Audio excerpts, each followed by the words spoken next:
have never been a person that had looked into psychedelics until just recently. And I really had an amazing experience. So something I would have never thought was even possible. Is actually what led me into the psychedelic realm. I have been aware of psychedelics for over 20 years, and I turned to these incredible sacred molecules as a resource for personal healing. And in my audience is a mycologist, a mushroom expert. He's laughing at me. He's like, William, one day you're going to wake up and realize that everything you're talking about is a psilocybin or Amanita muscaria mushroom. And I'm like, what? It's amazing how we all come together like this, and that I was actually the conduit to bring you guys back together. So when you start to tell this story, it doesn't make any logical sense, and we just have to let it go to the divine inspiration, intervention, and the timing of it, as you guys have referred to, because we are in this psychedelic renaissance where laws are changing, people are awakening, they're beginning to question. And I think we're here to lend our experiences, knowledge, things we've accumulated over the years, and to put this all together to allow people then to have these experiences for themselves. And that's what it's about. We're here to offer these amazing opportunities. And I think between us, we just have such wonderful assets to be able to bring to this collaboration. And I couldn't be more excited to be able to start this process with you both.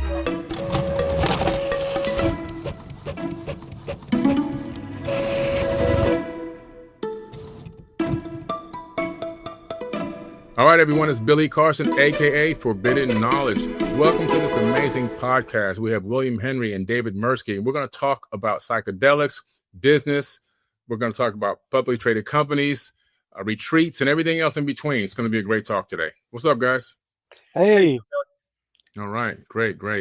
I guess let's start by kind of going around the room and just, giving each other an introduction, or give ourselves an introduction as to who we are and what we've done to get here. And I'll go first real quick. Of course, everyone knows I'm Forbidden Knowledge, Billy Carson.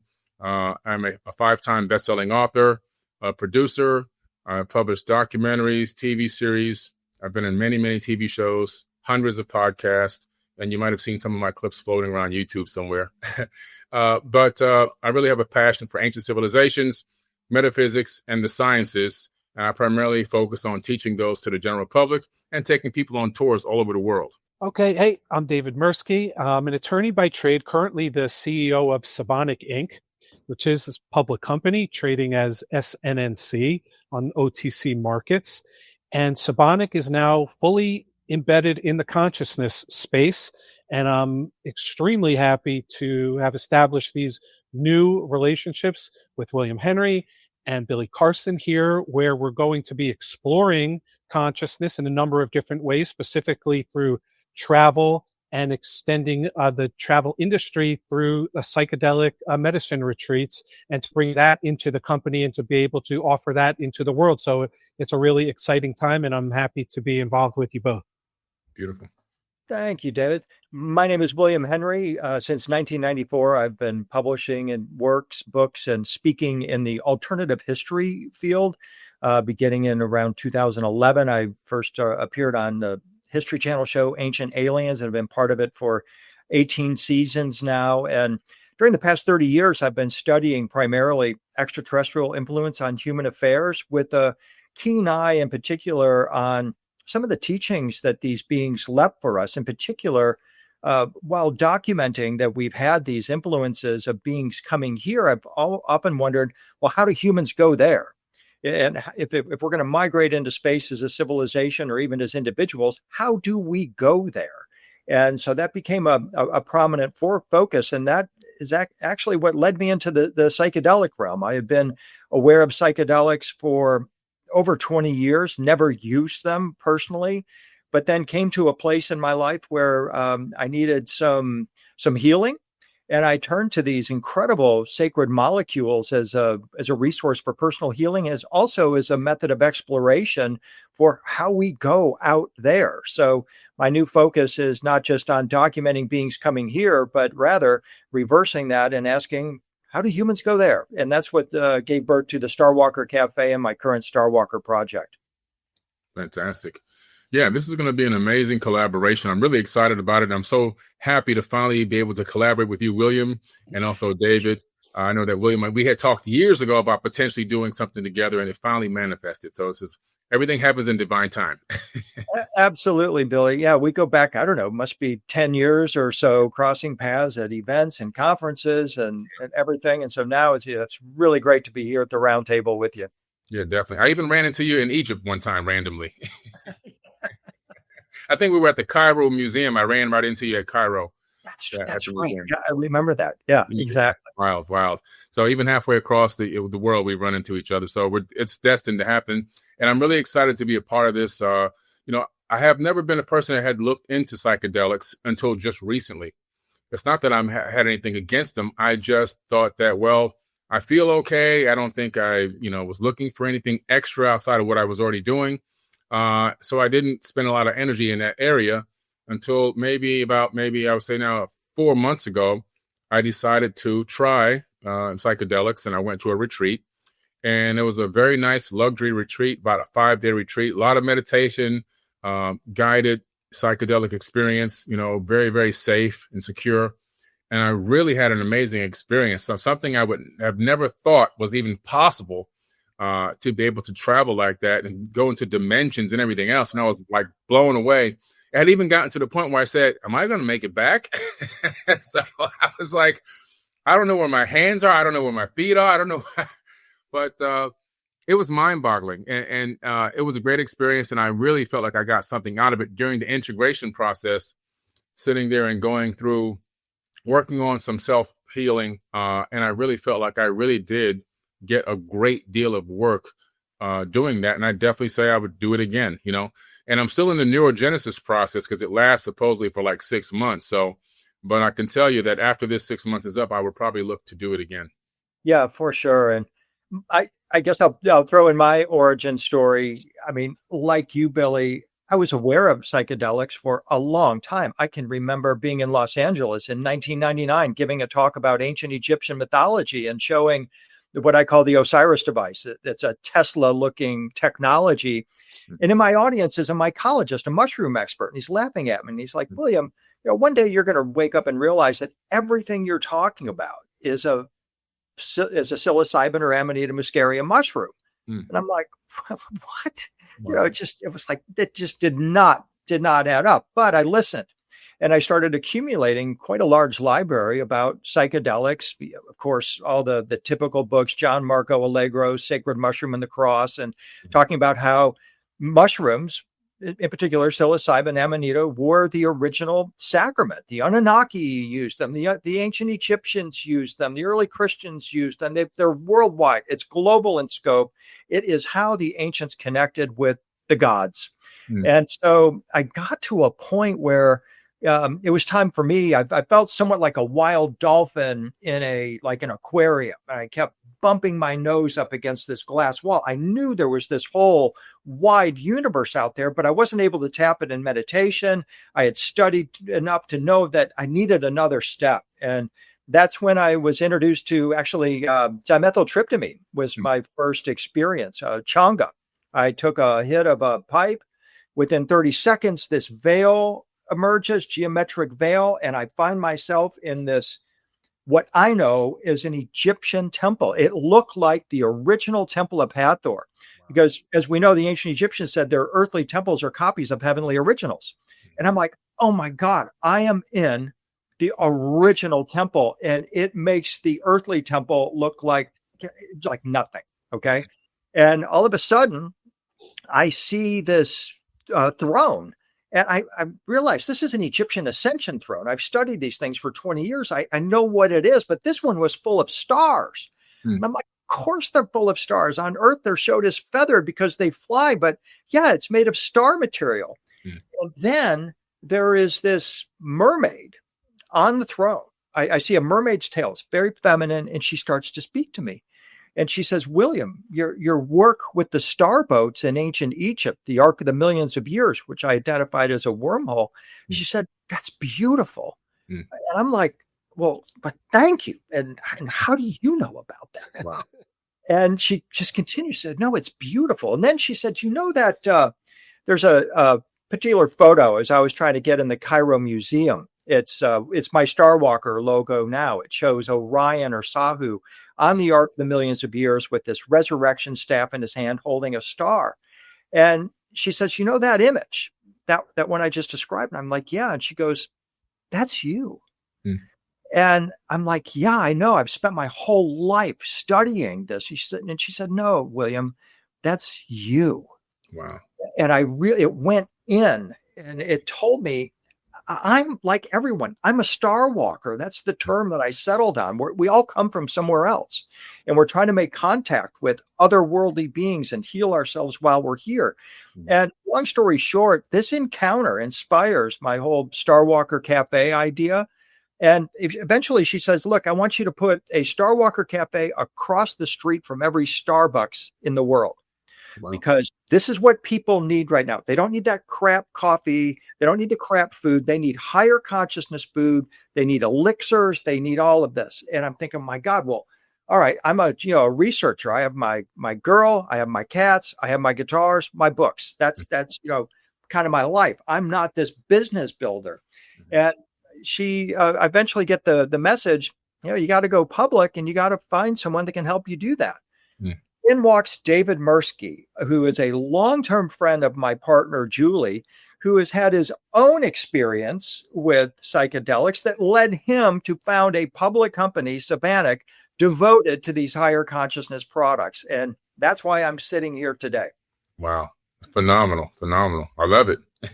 It's amazing how we all come together like this, and that I was actually the conduit to bring you guys back together. So when you start to tell this story, it doesn't make any logical sense, and we just have to let it go to the divine inspiration, intervention, and the timing of it, as you guys have referred to, because we are in this psychedelic renaissance where laws are changing, people are awakening, they're beginning to question.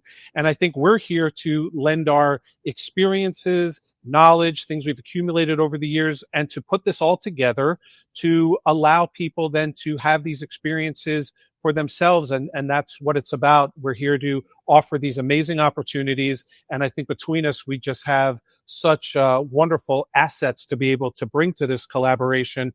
And I couldn't be more excited to be able to start this process with you both. Yeah. Right on. And, let me say on that psychedelic renaissance, it's not just about psychedelics. It's about consciousness expansion. We need an antidote to artificial intelligence. We've got to be able to tap into levels of mind that we previously cannot contemplate, and also levels of heart. And that is what the all of these molecules that we're going to be talking about and ultimately offering are doing for people. They're creating that counterbalance, so they're creating that healing, and they're opening up new channels in our consciousness that will enable us to navigate these treacherous waters that we're in right now. I mean, there is a rising tide out there, and to use the Starwalker metaphor, we all need a boat. And that's what Sibannac is. Sibannac is the boat. It's like we're creating this med ship of incredible products and ideas and experiences and inspirations that will enable people to rise with the waters as they are very quickly ascending in our time. Yeah, I love it. And a perfect time for this, heading into the age of Aquarius right now. It's a complete shift. Our galaxy is amazing because even though it's a disk, it's very, very thick. It's a disk that's light years thick. And our solar system undulates up and down the galactic plane as it goes around the supermassive black hole in the center of the galaxy. And as it undulates up and down over hundreds of thousands of years, it reaches at some point that direct equator point, equatorial point. And right now, our solar system is directly at the equatorial point, directly aligned with the supermassive black hole at the center of the Milky Way galaxy. And all those high energy charged particles are streaming directly towards us. And in my opinion, those particles, which we know penetrate even the human body, are even penetrating and directly even affecting the DNA. This is part of the great cycle, the great year cycle. We're all in some way right now headed into this time where there's going to be a great awakening. And yes, there's going to be skirmishes around the world and situations that pop up and a little turmoil here and there, because it's like the birth pains of heading into something completely new. But humanity really is in a big shift right now in a positive way, And I know that a lot of the times, the things that go on, they can give us the illusion, if we fall too deeply into them, that everything is collapsing around us. But in true reality, more people are waking up now more than ever. It's actually one of the greatest times to be alive in modern recorded history, because we don't have the Black Plague, we don't have the bubonic plague, we don't have the Spanish flu, we don't have the papal inquisitions. Those killed millions and millions of people. We don't have the Holocaust of the Americas, and all that stuff is in our past. We do have, like I said, some skirmishes and some wars that are going on. However, the majority of the planet right now is actually moving towards a new state of consciousness. And once we get to that particular number of ascended minds, the shift is going to go global. So we're really close. I'm really excited to be around right now, to be one of the people helping to support mankind and humanity move into that new era, to bring tourists to ancient sites so we can begin to wipe away the amnesia, to go to, bring people to retreats and not only have them do the psychedelics, but also help them integrate afterwards and help them understand the experiences and take that forward with them and look forward maybe to the next journey, Yeah. And we're not saying psychedelics are the only way to affect this transformation. There's, of course, breath work, there's meditation, there's chanting, there's dancing, there's visualization. Those are all modalities. But if you want to take the Concorde, this is the way to go. And what we're finding is that there's just this tsunami of interest in this field right now, both from a business perspective as well as a spiritual perspective. I mean, just a few years ago, 2 years ago, I was told, for example, by the Canadian Psychedelic Association that there's over 1,000 ayahuasqueros in America. That's people in America serving ayahuasca, which traditionally was associated with the jungles of Peru. But it's made its way into North America. And now we're finding people that maybe they've been embracing yoga or meditation or some of these other spiritual practices, but they're realizing they want something more.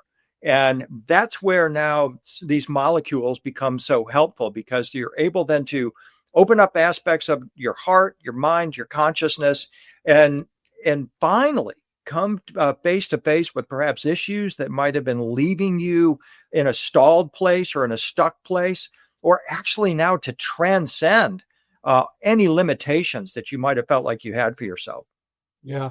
I was one of those people that first experienced ayahuasca about 8 years ago from an American who was trained in the sacred practices, along with all of the chanting and the drumming, everything that goes along with ayahuasca in particular. And it was a life-changing experience for me, which is why that has set me on this path to be able to bring this to people who are now asking themselves, is this something I would like to try? But because it's been so locked down and unknown, and there's a lot of fear involved in people questioning whether they'd like to participate in this gives us a wonderful opportunity to provide that opportunity where they can transcend that skepticism and the doubt, and now know that there is a safe opportunity for them to be able to participate in, which is something that's been sort of the barrier. Now we're having the advent of new laws that are changing in our favor, and it's just becoming easier and easier.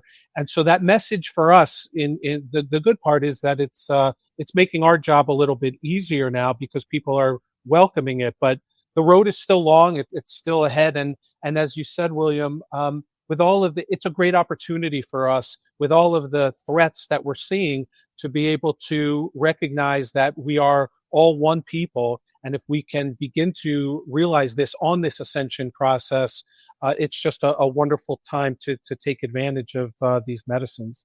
Absolutely. And let me say, why us? Why would someone want to come into our circle or sphere and investigate or go down this path?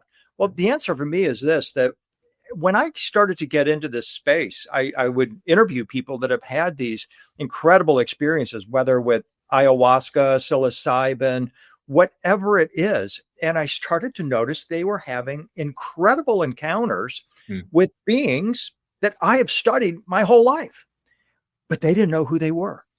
They would say, oh, well, I entered into this space and there was this green-faced god, and he was in a garden and he was tending this giant cannabis plant. And I'm like, could this be Osiris in the Egyptian tradition? And you talk about, yeah, that's what it was. And even yourself, David, you have that incredible experience with Thoth, and Right. you didn't know who he was. And Right. it's like, as I'm going, my God, how can these people be tapping into these experiences? But if you don't know who you're encountering, then what is the value of that experience? So what I noticed is that people were doing all of these different modalities, but what they lacked, as I describe it, it's like they had the six pack, but they didn't have the plastic thingy that could hold it all together. Mm-hmm. And that plastic thingy is the understanding of the mythology, of the ancient history of these beings and our interaction with them, and the ability to identify who they are and then make that part of your integration. So that's what really inspired me to get into the space. I saw this need that, wow, people are encountering light beings, angels, Anunnaki, Egyptian gods. The Egyptian gods are practically the chamber of commerce of the psychedelic world. And when you're in the temples, that's all you're seeing is give and take. The gods are saying, here, take this plant. Here, try this plant. See me. Now you can talk to me. And the humans are going, yeah, okay. I mean, it's constant in the temples because these molecules, these plants, are the gift of the gods. Mm-hmm. And if humans decide, oh, we don't want that gift, it's going to lead to what we've experienced the past several thousand years. Yeah, I agree with you. We've come a very long way. I mean, I remember 1977. That's the first time I had any experience. I was 7 years old in my backyard in Miami, Florida, living close to the Opa-locka airport and watching airplanes go over my backyard. And these, a lot of them were prop planes back then, and they'd go very slow across the horizon. And I'm looking up this one day, and I see this object go across the horizon and clear the horizon in seconds, not minutes. And I'm like, what was that?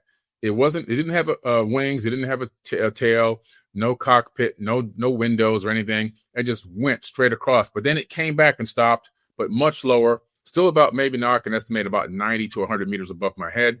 Completely silent, like an elongated egg, glowing metal. And then it went, pew, it was just gone again. Wow. I ran in the house and I told my mom, and she said, this is in the 70s. She said, son, there were advanced beings on this planet in ancient times. They used to live on the tops of mountains, and you need to go to Machu Picchu, which is why I dedicated my first book to my mom and put a picture of Machu Picchu in the dedication section. And but from there, I was trying to talk to people about this, and everyone was just like, are you crazy? This kid's crazy. So I found two friends that I could talk to.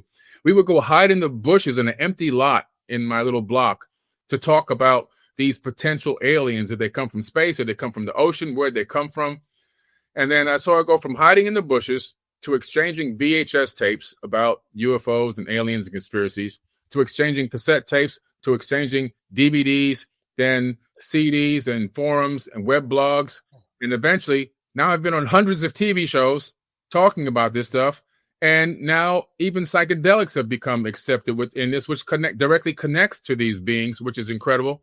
So I saw it go from, like a good blue chip stock, just kind of over the years. And here we are now where we can actually, take people to ancient sites. We can openly talk about beings from other worlds. We can talk about the psychedelics openly. We can take people through an actual retreat process and integration. The world is changing. And for people who don't think the world is changing in a positive way, you just got to look at what I just said and realize how far we've come. And only, I'm 54 now, so that would have been probably now 48 years. It's wild. Yeah. Yeah. And, another thing that's changing, of course, is the business environment. And the psychedelic space offers an amazing entree into a new type of business, one that's based on more like self-care rather than trying to fix people. And what I've noticed and what was intriguing to me, and one reason I was so excited to meet David is, the forecast for the psychedelic space, they expect it to be around a $50 billion a year industry within 5 years. And the participants envision a time where people will no longer be drinking beer and alcohol. They're going to seek consciousness expanding molecules and products, things that actually do something for you instead of tear you down.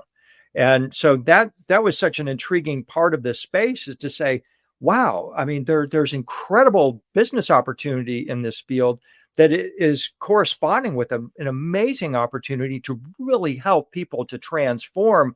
And as I said a moment ago, to get on a boat and rise with the rising tide that is happening in our world right now. Mm-hmm. And as I go around, I started speaking about this. I was meeting person after person almost everywhere I went. Are people that are working in laboratories at home or in or chemistry labs, and they're starting to put together new kinds of products and ideas in anticipation of all of this going legal here in the next few years, which we believe that it will. And that's tremendously exciting too, because we can't even envision some of these new products that are about to come online into our world that are going to replace the old super detrimental products of the old world. Yeah, really interesting. And as we're getting into the experiences, what I notice and what's becoming very evident is that people that are coming into the space are from all different walks of life. So, it's not the prototypical or stereotypical hippie thing anymore to be looking into consciousness exploration. People would be shocked once they start to just spend a few minutes to realize that you have business titans of industry of all kinds of fields and science and everything that are starting to question whether there's something deeper out there underlying this 3D environment that we are so programmed into. So when people start to see that this is open for them, and then to get back to the heart of both of your expertise in terms of ancient histories and religions and ancient civilizations, people will then see and begin to learn that their own religious upbringing actually directly involved a lot of these magic elixirs, and to understand that this is really a part of their own ancient history. So if you're out there thinking that, well, I'm questioning this, but I wasn't sure that I'm really the right person, absolutely you are, because people are coming from everywhere, and this is just embedded in humanity in a way that we're just beginning to understand now. Yeah, no doubt. Go ahead, William. Go ahead. I was just going to say, the ancients didn't have an FDA telling them what they could or could not do with their consciousness. And they were very attuned to the natural world. And whether it's the biblical stories of Moses with the manna in the wilderness, the angel food or star food, or the original Christian sacrament, the bread and wine, were both psychotropic. There's no question about that from a purely academic perspective. What you've got are gatekeepers that are trying to keep us from entering the promised land, literally. And I'm not saying psychedelics are the only way to enter that gate, but it is true that this is what the ancients were doing. And it's now coming back in our world for a very profound spiritual purpose. Yeah, absolutely. I remember, I think it was 2023, I took a group into Egypt. That time we probably had maybe 70 people that time. And we went to Dendera, and we were at the temple of Hathor, and out on the grounds of Dendera at the Hathor temple, there's an area that goes beneath the Sahara Desert. It's called the Pharaoh's Well.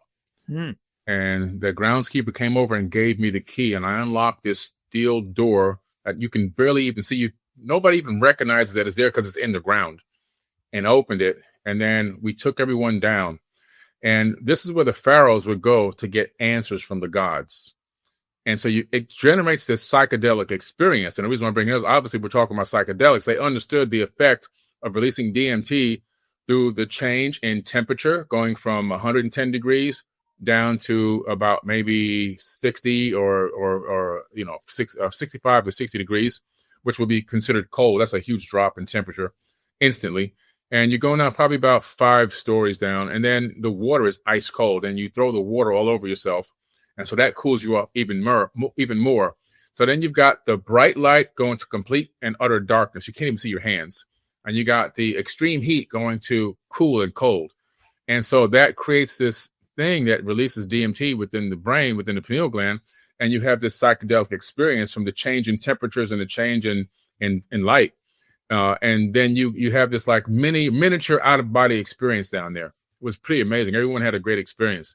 So yes, the ancients knew about, having these psychedelic experiences, even to the point where they knew how to create or release their own DMT through this experience of going from dark to light, light to dark, and from hot to cold. So it's something that was well known throughout the ancient world. Yeah, it's so important what you're saying, Billy, because there's no question that our pineal gland produces these molecules endogenously, is the term that they use.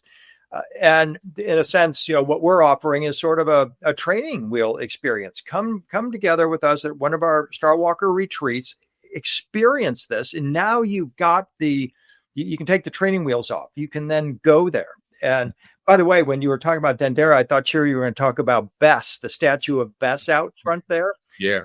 The Ptolemies, when they built, the little pygmy kind of looking guy, they found some mugs that were modeled after Bess.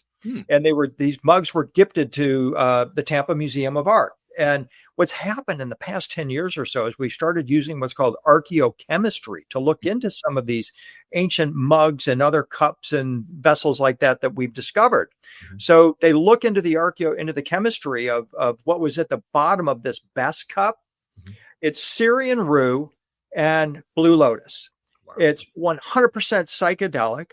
And it's very clear that this is what they were doing. They were utilizing this as a drink. It would put them into this ecstatic place where they could then open their consciousness and go. And so what I've been doing the past few years is saying, well, okay, those recipes that are out there.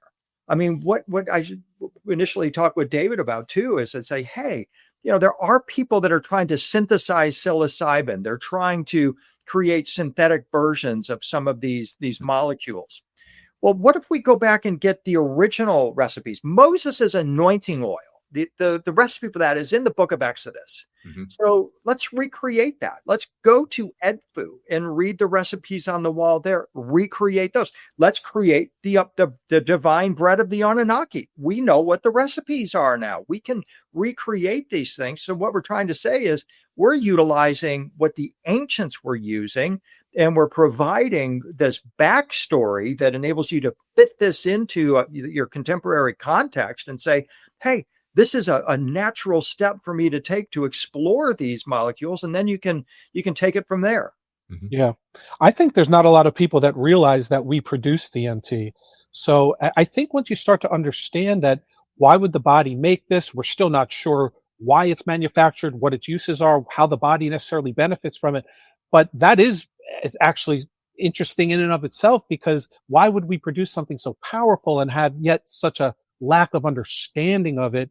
And then the question then arises is, if we have this power embedded in us, then why is the government and the powers that be kept this so secret, so that we are unaware of exactly how powerful we are, on the one sense? And then on the other is to start to question that if we were gifted these things by God, by the universe, and an ability to communicate, and essentially, as William, when you were saying at the beginning, to go out there, that this is sort of the mechanism that is inborn in us, and that we can actually access it through breath work as well. We don't always need these outside molecules. Then you start to ask yourself, well, who are we as a civilization? Where are we birthed from? What is our purpose? And does that, in a sense, make us God-like? And begin to really explore just the worth of who we are as people, as a society. And that's what this whole exploration is all about. They're very deep and meaningful questions. Yeah, absolutely.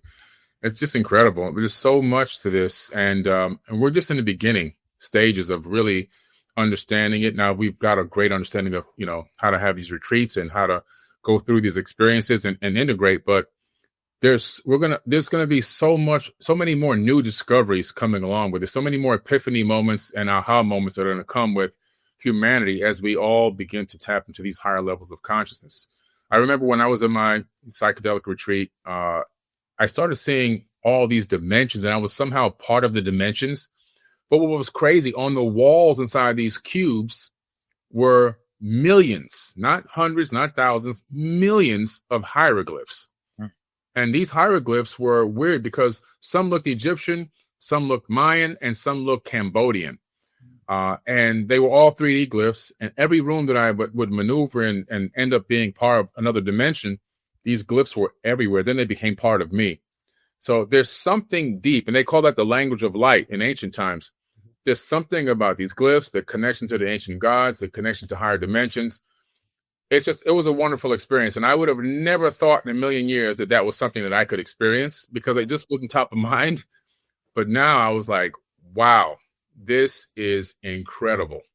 It really is, Billy. Now you have this experience, you go back and you think, oh, that's the veil of the apocalypse. That's all of these terms that you've heard, you realize this is what they're actually talking about. Mm-hmm. And now we have an opportunity to experience it for ourselves. And that makes it truly powerful. And again, it's so vital that as people venture into this space, that they be with people who have an understanding of the context of this, so that they can help to explain and help people to integrate those experiences. Because without that, again, you're missing a huge part of what the experience can offer to you. And, once again, this is what inspires me.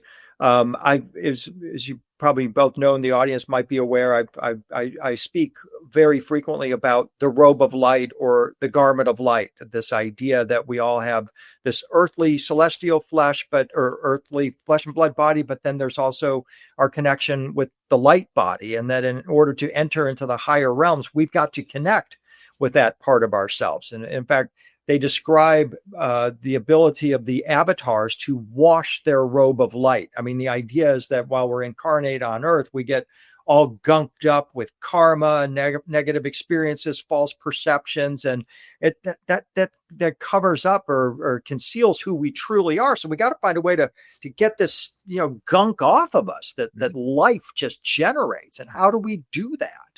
And I realized that really is the purpose of psychedelics and these entheogens that awaken the divine within. We begin to remember who we truly are.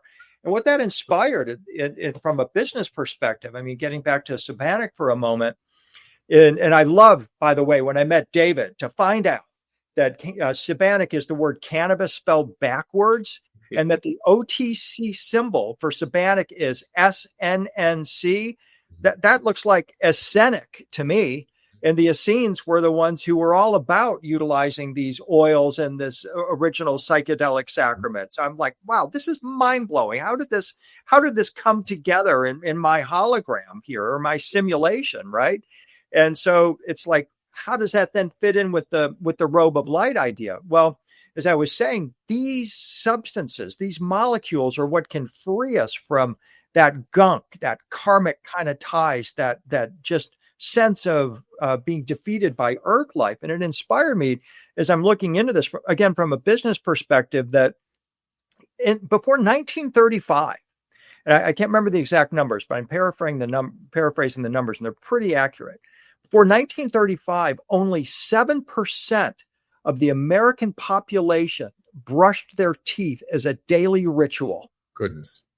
And then the guy comes along from Pepsodent and says, wait a minute, I think people should brush their teeth every day as a daily ritual. And it caught on. And within a decade, over 65% of the American population started brushing their teeth as a daily ritual.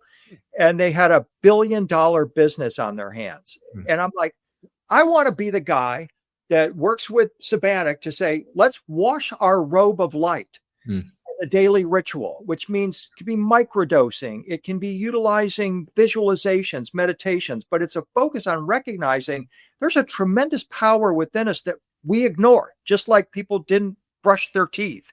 But once we become aware of this inner light in this garment of light, now we want to take care of it. And that's in part my aim with Sibannac, is to help educate people about this robe of light, and also how to care for it through these products that we're talking about. Yeah. And it's worth mentioning that if people are inspired, they don't necessarily have to go on a retreat with us, although we'd love to see you, but it's not necessary. You can join the Starwalker Café.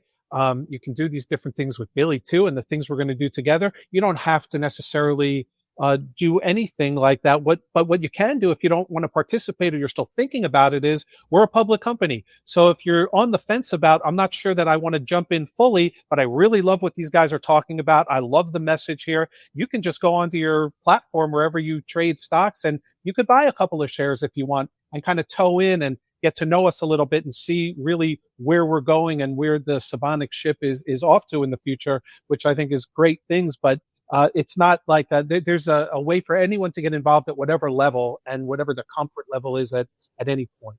And that's such an important point too, David. We are a public company, which raises the standard, raises the bar. We're accountable.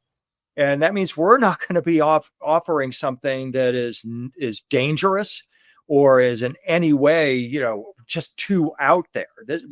We're very much subscribing to a gold standard in terms of what we're offering here and holding ourselves to that. Absolutely. I believe that Sibannac is going to be the new bar, for getting involved in retreats and doing psychedelics, going on incredible VIP, tours around the world to ancient sites to understand the experience better. I think this is just really a bar that's going to be set that others will try to come later on and try to copy. But I think that right now the bar definitely is being set here with Sibannac, and the fact that, you can go on your app and go to SNNC and get some stock. You're talking about, like David said, and you said, William, and the company's got to be accountable. And, myself running a company that is in that process as well, I understand the accountability and all the filings, everything you have to do. It's a lot of public accountability. Everything is open to the public, and you really have to do everything straight, correct, to the best of your ability, obviously. And I'm happy to be a part of Sibannac and be able to bring something to the world with a company that's got such high standards that they've willing to put themselves public on the line, open to the world to see the books and everything else, and to say, hey, this is what we're doing, and this is a journey that we're going on, and you guys can come along with us. And I think we're going to have a lot of people coming on this journey with us. That's right. That's right. Yeah. So well said. Yeah. Thank you, Billy. Thank you, David. Yeah. It's like, look, sometimes I wake up in the morning and think, I feel like Noah did, before the flood. They're telling all this crap's coming down, and where's my boat? And how do I rise above it? And that's, again, is the way I view the Sibannac ship, is we're creating that boat, and we need help. We need expertise. We need people coming on board that share this vision of saying, we're going to create a ship here, an organization, a company that transcends religions, that transcends all the earthly stuff. We can sail into any port and be welcome, because what we're offering to humanity is this med ship of very important ideas, inspirations, and products that will help us to rise above what's happening and ultimately to prosper in a tremendous way. Yeah. And Sibannac is a first mover in this because there is such early days and there's risk associated with it. And I've just taken the position that I know what I have experienced. I know how it has improved my life. I've done it personally. I wouldn't ask anybody to get involved in something that I wouldn't be involved in myself. And we've all now had these experiences, and people out there are continuing to tell these very similar stories. So I just decided that I know what the message is, how powerful it is, and I know that it's the truth. And I've had such a peace in me after having these psychedelic journeys that I know that this is the right thing to do. So I put it all on the line. This is what Sibannac is doing, and everybody is really welcome. And, people that are coming in, the copiers, that's all great. I think we welcome everybody, because there's a flavor out there. If this isn't for you, you will find it. I think the overriding message is investigate this space. There's so much out there for you. But right now, Sibannac is pretty much all that you get. There are people doing cutting edge, science and things like that. But in terms of what you as the individual can do, can I take a retreat? We're really all that there is in terms of the public company. As far as I know, and in investigating this, I'm willing to take that risk because I know it's the right thing to do. Yeah, incredible. And I want to add something to that as well, because you said everyone is welcome. And that's what I love about this community. Everyone is welcome. Something that's not talked about often, one of one of the biggest reasons why I'm involved in this field of research and sciences and everything else, because actually, to be honest with you, in this field of research and science, there's very little racism. Now, it's always almost impossible to eliminate racism completely from the planet. And from time to time, you will have a situation here or there, depending on, you could be any race. But predominantly, this field of research and work and study and with the ancient civilizations and metaphysics and sciences and psychedelics, I'm welcome pretty much everywhere all the time. And that's a great feeling. I'm just going to tell you right now, it's a great feeling because there's places outside of this that I can go in the mainstream and talk to peers there. And you can sense it. In this, it's just so amazing. I feel so free. I feel like a human being when I'm dealing with the people within the community. I don't feel like I'm being judged or because of my skin color or anything else. And I feel like I'm always accepted. People always greet me with big smiles and hugs everywhere I go. And I really don't have anybody, that's within this community that's coming to hurt me, attack me, or berate me or anything else. Now, outside the community, that's a different story. But within the community, it's so great to feel accepted and loved. And that's something that's hardly ever talked about. Yeah, it's such a good point, Billy. And we're all unified by questions. Who are we? Where do we come from? What are we doing here? When it's time to go, where are we going? And how am I going to get there? I mean, that's the questions that the conscious person asks. And once you attain that level of consciousness, all the other kind of human and earthly stuff tends to fade away. And you get, again, this sense of unity. Yeah. It's a beautiful thing. I love it. Glad to be a part of it, man. I'm glad to be a part of it. Exciting. Well, Billy, you're like a major player in the area, in the field. People highly respect you. You've reached vast numbers of people, and your voice is so important. And so for you to put your voice into this chorus here with David, myself, and others that are involved is just truly profound, and very grateful for your presence. Oh, thank you, man. Appreciate it, brother. Same here for both of you. I'm happy to be here. I'm looking forward to what we're going to build. It's going to be amazing. It's going to be megalithic. And I'm looking forward to this first retreat that we've been working on and planning. And it's going to be TBA, guys. It's coming very, very soon. Yes, we're working hard. We'll be bringing it out, looking to put out the first date. I'm so excited to be involved with you guys, to be able to bring this forward in this opportunity at this time. I appreciate both of you, love you both, and thank you so much. Thank you, gentlemen, very much. All right, guys. That's another amazing podcast. You can watch this on Starwalker, Forbidden Knowledge, and of course on Sibannac's website. Don't forget SNNC on the OTC. All right, guys. Peace.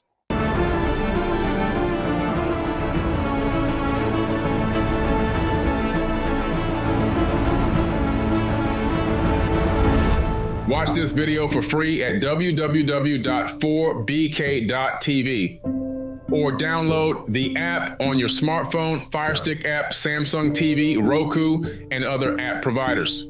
Join a conscious community that is helping awaken humanity to the forbidden knowledge and a path to a brighter future.